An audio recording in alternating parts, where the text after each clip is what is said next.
Hi, I am Presbytery of the Twin Cities Area Moderator Anna Kendig, and I'm coming to you today not with any more announcements. We've been sending out quite a bit of news and information and future opportunities in the last 2 days as the situation around COVID-19 continues to get clear and develop in our community, but this is not more news.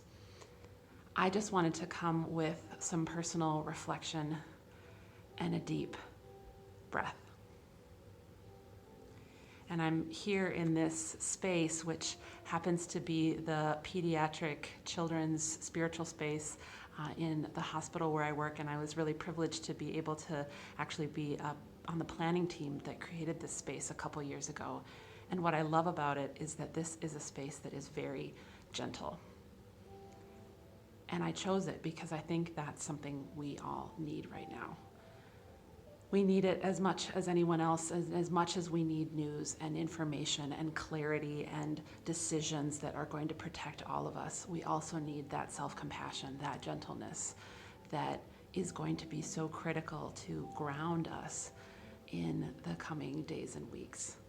So in this space where you can see that we've put reminders of nature, like these little sweet animals that you can see everywhere, birds up here in the air. There's actually a tree right over here, which is looks like a live tree, and that's where people put their hopes and prayers.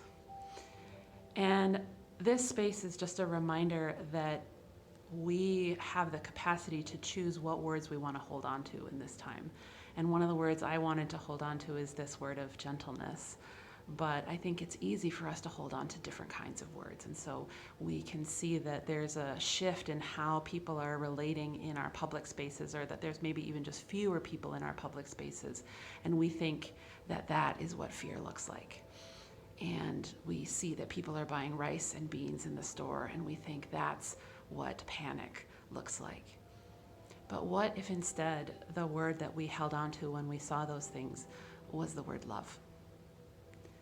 Love that allowed us to choose to protect one another, to free up resources for the most vulnerable people by making sure we do the utmost to avoid getting sick ourselves.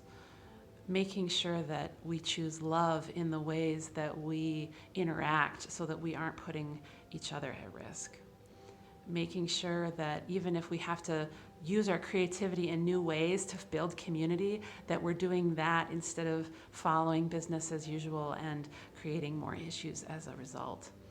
And so love can be another way that we can look at the way that in some ways the community is coming together more than ever in these days.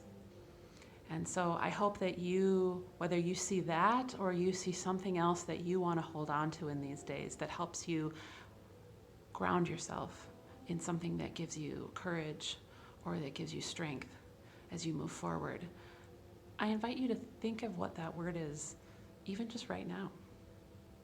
As you listen to this music that's in the background, as you see the shifting colors that are happening in this space, as you think about that compassion that God has for us, what is the word that God has placed in your heart that is giving you inspiration in this time?